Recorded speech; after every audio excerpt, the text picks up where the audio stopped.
Boa noite, pessoal. Olá. Então, hoje o assunto da aula de hoje são glândulas endócrinas. E para isso, então, vou apresentar as principais glândulas e suas funções, ok? Vamos embora. Primeiramente, a gente precisa entender o que é um hormônio e qual que é a função desse hormônio no nosso corpo, né?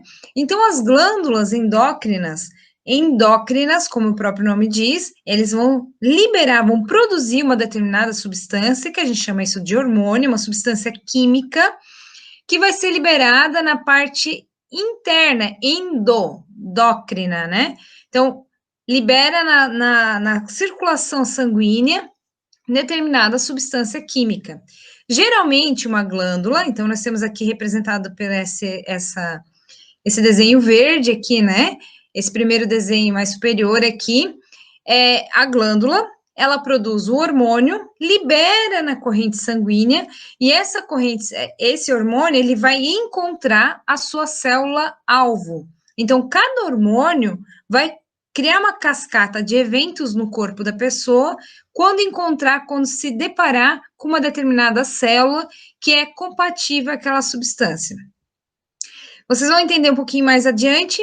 Eu não vou dar exemplos aqui, porque senão vai perder a graça da linha de raciocínio, né? Então, entre as principais glândulas do nosso corpo, nós estamos com a glândula pineal, nós temos ela, a glândula pineal, que é a glândula que acaba produzindo o hormônio melatonina, né? E aí depois a gente vai entender um pouquinho mais. O hipotálamo, a glândula pituitária, ou também conhecida como hipófise, quando a gente viu lá de encéfalo, que eu apresentei para vocês lá no laboratório, né? Então, ela está ali, o hipotálamo e a glândula pituitária ou hipófise, elas estão bem próximas uma à outra, tá? Aí nós temos a glândula tireoide, a paratireoide, o timo, as suprarrenais, que estão sobre os rins, né, que a gente viu, o pâncreas e as gônadas sexuais, que é o ovário e o testículo também, que também acabam produzindo hormônios que auxiliam nas funções aí do corpo.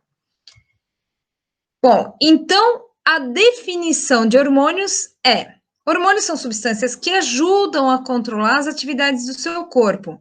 Então, cada hormônio tem uma determinada função. Os hormônios podem controlar a reprodução, podem controlar o metabolismo, podem controlar o crescimento, o desenvolvimento de um determinado indivíduo, podem controlar também a questão da regeneração tecidual. Então, ela faz o controle aí de todas essas atividades que ocorrem no nosso corpo. Os hormônios também podem controlar, de alguma maneira, são controlados, né? Eles têm uma resposta ao ambiente.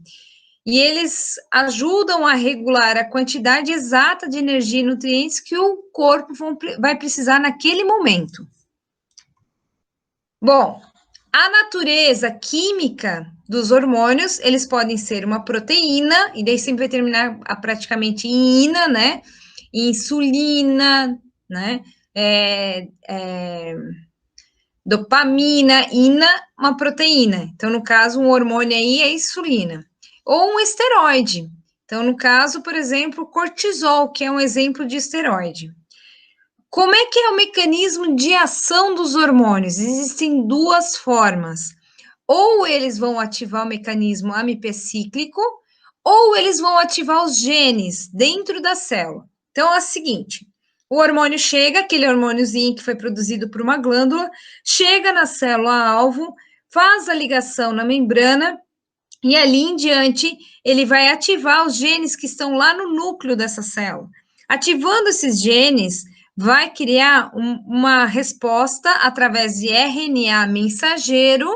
Por quê? Para você ter uma síntese de proteína, você precisa ter um RNA mensageiro trazendo essa informação ali para o citoplasma para você ter a produção dessa proteína. Então, o RNA mensageiro traz do núcleo da célula e aí faz o citoplasma sintetizar a proteína. O RNA ribossômico fabrica, enquanto que o RNA transportador vai trazendo as trincas de aminoácidos para serem produzidas, então, essas proteínas, ok?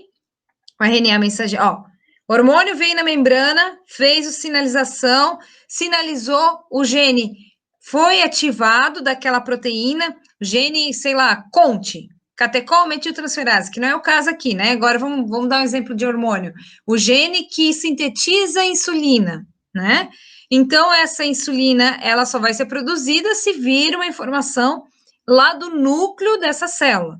Vem a informação do núcleo da célula por RNA mensageiro, vem ao citoplasma, esse RNA ribossômico recebe essa informação, o RNA ribossômico é o cara que faz, né? Então, ele vai começar a fabricar insulina. Quem vai trazer a matéria-prima? É o RNA transportador. E aí você acaba produzindo, então, sintetizando proteínas específicas, aí no caso, que nem a gente estava usando como exemplo, a insulina, ok? Sempre vai ter uma resposta específica, tem um sítio ativo que eu falei para vocês. Então, tem a questão da chave fechadura, que o professor Mark deve ter comentado com vocês lá em bioquímica, né?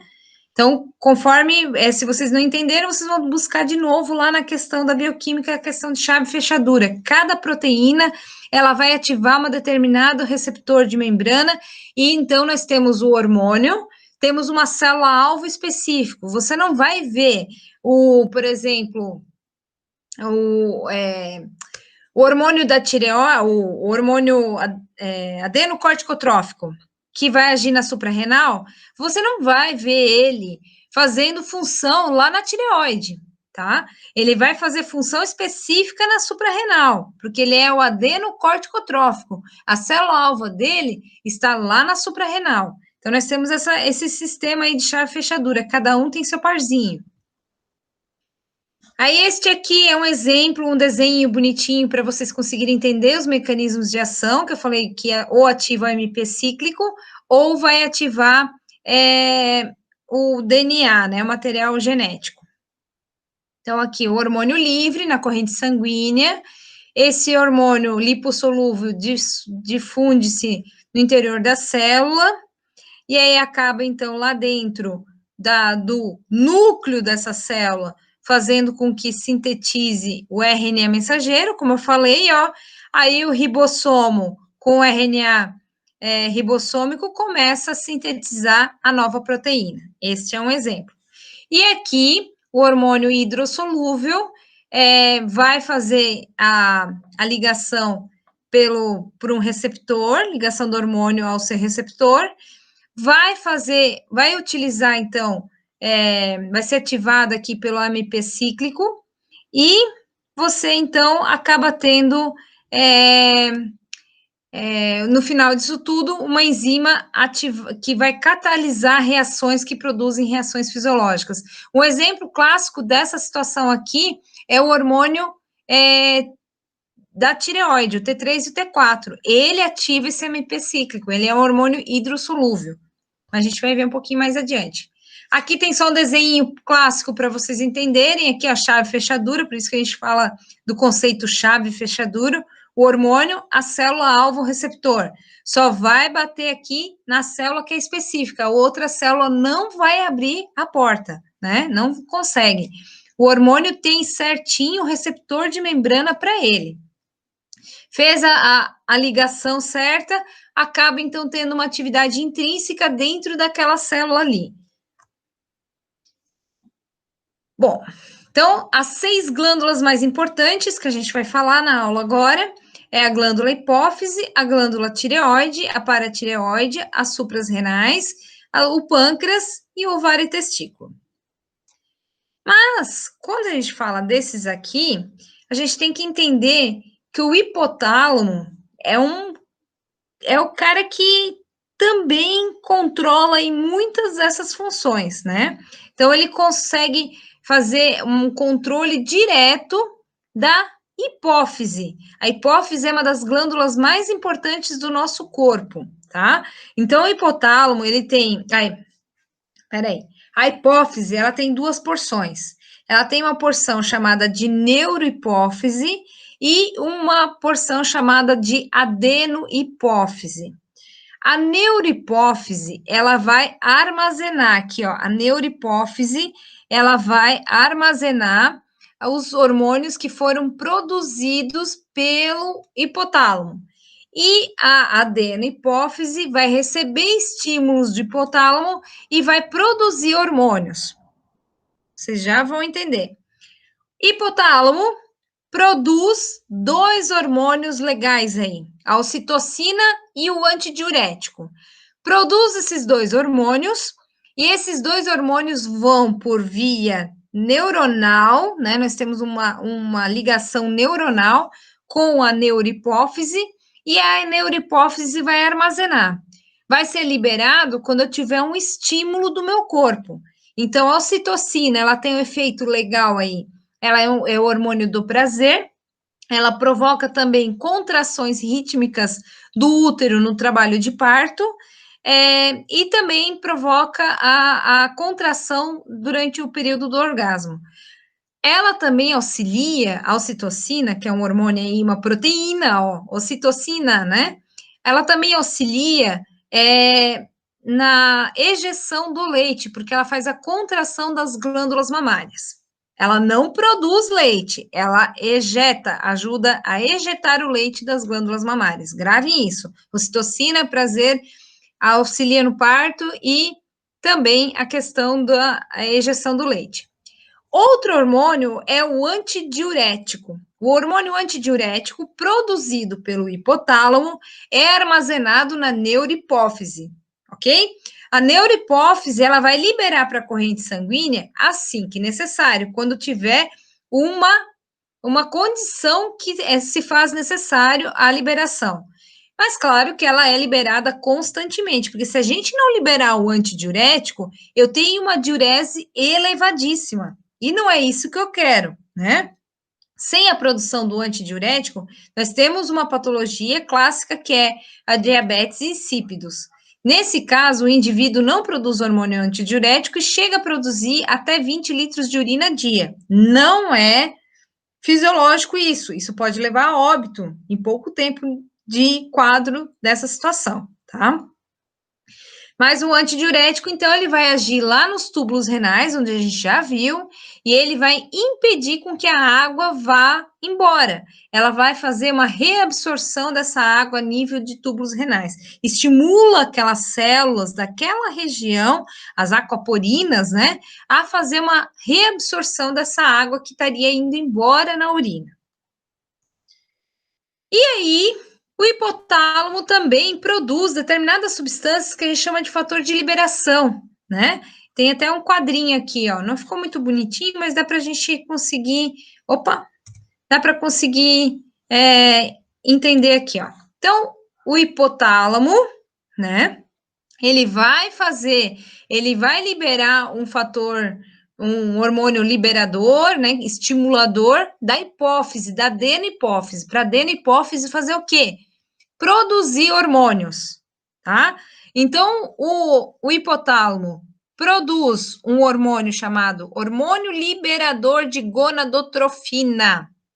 Esse hormônio liberador de gonadotrofina vai cair lá na hipófise e lá tem a célula-alvo específica, produzindo, estimulando a hipófise ou glândula pituitária a produzir dois hormônios, o FSH e o LH. Esses dois hormônios vão ter ação lá no testículo e nos ovários. O LH a gente chama de hormônio luteinizante. Esse hormônio luteinizante, ele vai fazer com que ocorra o amadurecimento do folículo, liberado lá pelo ovário, né? Ou no testículo, vai fazer com que ocorra a maturação dos espermatozoides.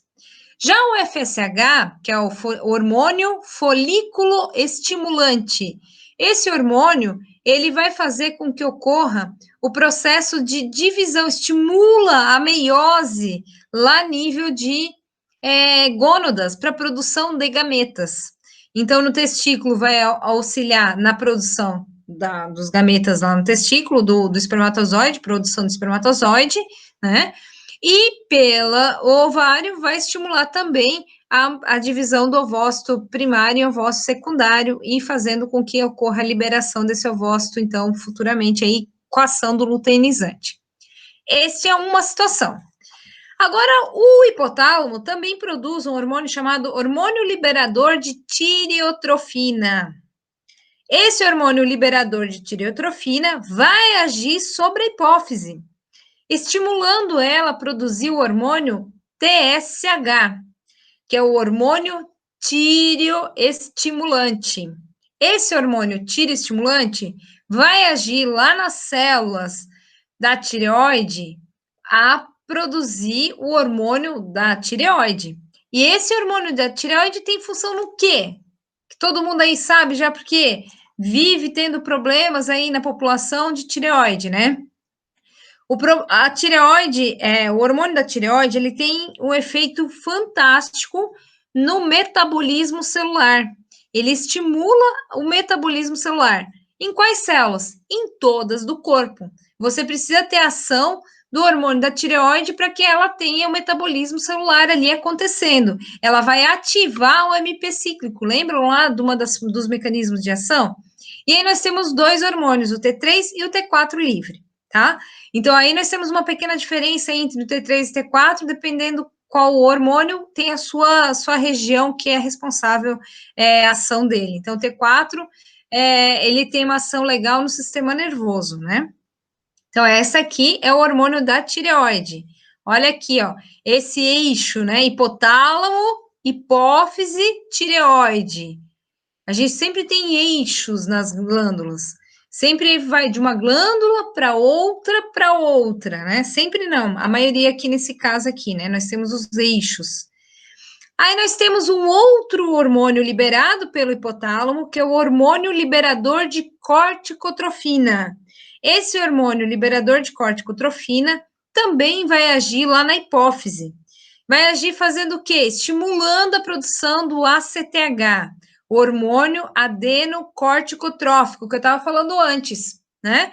Então, esse hormônio adenocorticotrófico vai agir onde? Como o próprio nome diz, adenoglândula, córtico, né? No córtex da glândula, trófico. Então, este hormônio vai ter ação específica nas glândulas suprarrenais, aquelas glândulas que estão sobre os rins, tá? Então, essa glândula, a suprarrenal, vai estar produzindo aí cortisol, vai estar produzindo aldosterona, vai ter ação deste hormônio adenocorticotrófico. Ó, este é outro eixo, hipotálamo, hipófise, suprarrenal. Esse é um eixo muito trabalhado, muito estudado, porque é ele que está envolvido aí em questões de síndrome de burnout, que é excesso de trabalho, né? Cansaço, estafa. Você tem uma sobrecarga nesse eixo aqui, que é hipotálamo, hipófise, suprarrenal. É bem legal vocês estudarem isso aí, principalmente também em atletas, acaba dando a síndrome de burnout aí, né? Nós temos um outro hormônio que o hipotálamo produz, que é o hormônio liberador de GH. O que é isso? Ah, esse hormônio liberador de GH é o que vai estimular a hipófise a produzir a somatotrofina. Essa somatotrofina faz o quê? Vai ter ação sobre o metabolismo em geral, mas ele auxilia o quê? Somatotrofina auxilia no crescimento, né? Então acaba, é o hormônio conhecido também, hormônio como hormônio do crescimento.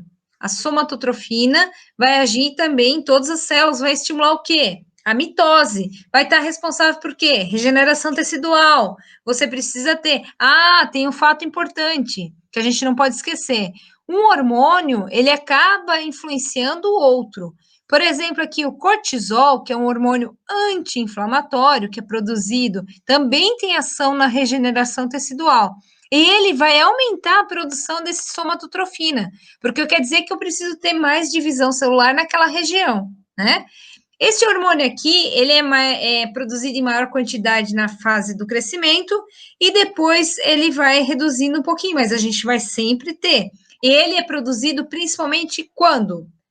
Durante o sono. Você libera esse hormônio durante o seu sono. Aí nós temos também aqui o outro, esse é o liberador, mas nós temos também o inibidor, da liberação de GH, tá? Então, o hipotálamo, ele é traíra aí, ó. Ele, uma hora ele produz um liberador, outra hora ele produz inibidor. Uma hora ele quer que produza mais somatotrofina, outra hora ele quer que produza menos. Então, conforme a hipófise, ela vai trabalhar conforme seu chefe está mandando, que é o hipotálamo, né? Nós temos o PRF aí, que é o fator liberador de prolactina, produzido pelo hipotálamo, e ele vai agir sobre a hipófise, fazendo com que ela produza prolactina. Essa prolactina, ela tem a sua célula-alvo bonitinha lá nas glândulas mamárias, estimulando a produção de leite. Então, para ter produção de leite, precisa ter hormônio prolactina. Mas também o hipotálamo produz o fator inibidor da prolactina, que vai cortar o efeito da prolactina e aí não tem mais leite.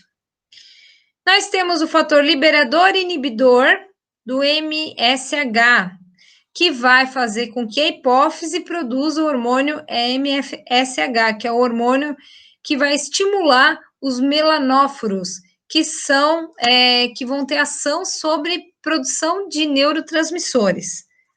Bom, este aqui, então, são os eixos que envolvem o hipotálamo e a hipófise e alguma glândula ali, alguma célula no final, tá? Sempre hipotálamo, produzindo um fator de liberação ou inibição, vai agir sobre a hipófise vai agir sobre outra glândula ou sobre uma outra célula. Então, a hipófise era conhecida como pituitária, é conhecida como, algumas vezes, algumas pessoas chamam ela como glândula mestre, né, porque ela é importante, ela acaba tendo uma ação em uma grande quantidade de órgãos do nosso corpo, né, sua função dela é muito complexa e fundamental para o bem-estar do indivíduo. Então, se eu não tenho uma hipófise legal, o indivíduo vai ter com dificuldade aí na função fisiológica dele. Aí aqui tá um resuminho, né, geral de tudo que a gente falou, que eu falei para vocês aqui, ó. Então, hipotálamo, né, os hormônios de liberação vão agir sobre a adenohipófise, e aqui o hipotálamo com a neurohipófise no lóbulo posterior. Então, posterior fica neuro, anterior fica adeno. Neuro o hipotálamo produz ocitocina e antidiurético e a neurohipófise armazena e libera, né? E a adenohipófise recebe os estímulos do hipotálamo e produz hormônios que vão agir sobre estas glândulas aí. Muito bem. Aí aqui eu acabei falando já, né? Então, vocês podem depois responder aqui quais hormônios que a hipófise anterior produz. Cite duas funções desses respectivos hormônios. É bom para ir treinando, né? Agora a gente vai para uma outra glândula, que é a tireoide, que a gente já falou também, né? Por causa do eixo hipotálamo, hipófise, tireoide. É uma glândula pequena, localizada na região anterior ao pescoço, em frente à passagem de ar da traqueia e abaixo do pomo de Adão, né? Essa glândula, ela vai produzir a T3, T4, que a gente já comentou, e vai regular diversas funções. Por exemplo, a tireoide, ela tem um efeito legal até na questão do controle da frequência cardíaca. Se eu tenho excesso de hormônio da tireoide, se eu estou com hipertireoidismo, eu vou ter uma taquicardia, né? Se eu tenho baixa, eu vou ter aquela sonolência, cansaço, perda de memória. É uma pessoa que está com baixa de hormônio da tireoide. Já o excesso do hormônio da tireoide, a pessoa está super agitada. Outro sinal, um sinal clássico de hipertireoidismo, é o globo ocular meio que saltado, né? E essa pessoa é extremamente irritada, a pessoa com hipertireoidismo. Mas o mais comum, principalmente aqui na nossa região, é o hipotireoidismo, quando a pessoa tem baixa de produção do hormônio da tireoide. Além desses dois casos de alteração, a gente tem a tireoidite de Hashimoto. A tireoidite de Hashimoto é uma doença autoimune, quer dizer que nossas próprias células do corpo atacaram a tireoide, as glândulas, as células da glândula da tireoide, não entendendo como própria. E acabam, então, tendo oscilações. Quando a pessoa está com Tireoidite de Hashimoto aguda, em fase aguda, você vai ter um hipotiroidismo, aí depois baixa, aí tem o hipertiroidismo, fica oscilando. É uma doença autoimune, doença de Hashimoto, tireoidite de Hashimoto.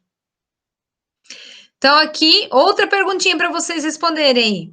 Os hormônios da tireoide controlam as reações químicas em todas as células do corpo, acelerando os processos metabólicos, né? Então, qual que é a função do hormônio da tireoide? Só para vocês refletirem aí. Então, nós temos os dois tipos, que é o T3, o triiodotironina, e o T4, que é a tiroxina.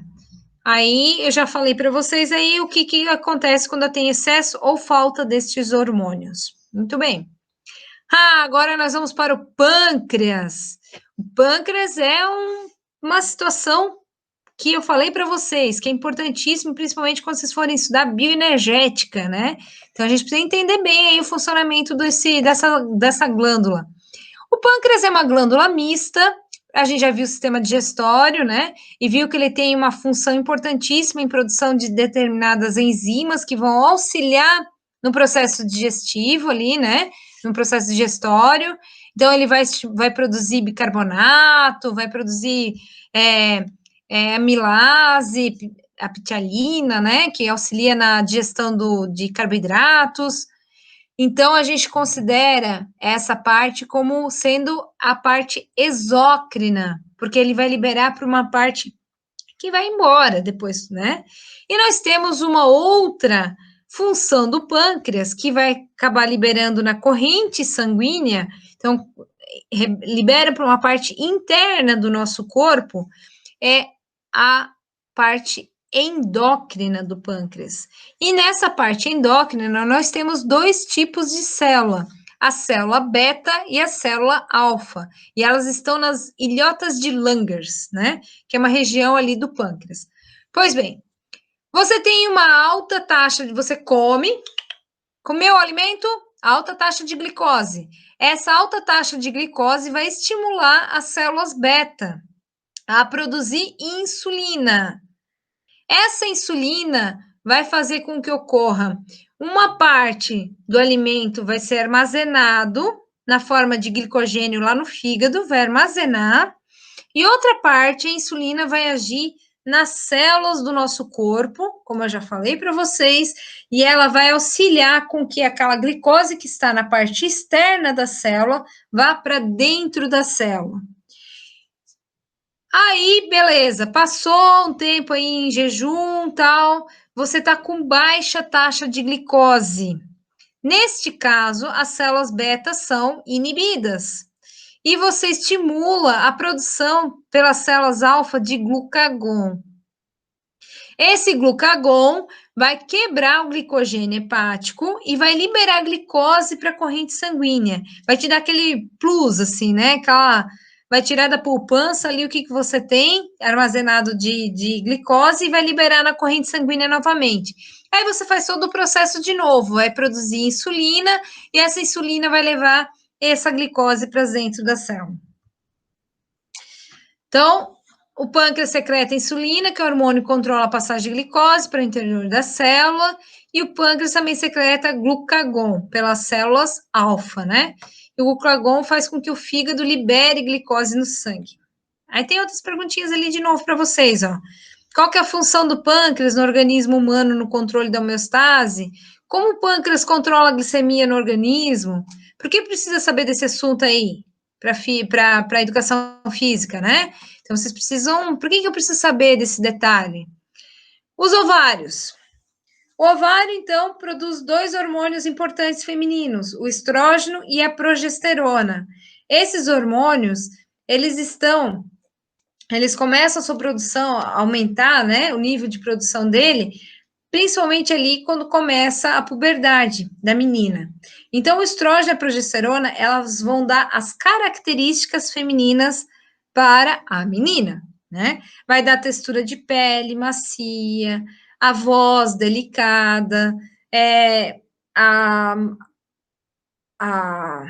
as curvaturas da mulher. Então, esse é o estrógeno e a progesterona que acabam tendo essa ação.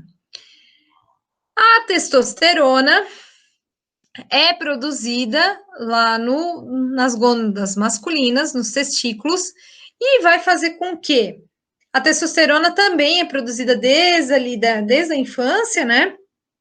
Mas tem seu aumento constituído ali na fase da puberdade também. E o que dá de diferença? Dá diferença na questão da massa muscular, nos pelos grossos, a textura de pele muda, começa a ficar mais áspera do menino, e aí fica assim para a fase adulta. Os folículos pilosos do rosto começam a ser estimulados para a produção de pelos, né? A voz começa a engrossar um pouco mais, que é um reflexo da testosterona, tanto que algumas meninas, quando fazem reposição hormonal aí para ganhar massa muscular e tomam muita testosterona, acabam mudando até o tom da voz, né? Que é uma coisa clássica da testosterona. E é isso aí, gente. Acabamos com as glândulas endócrinas.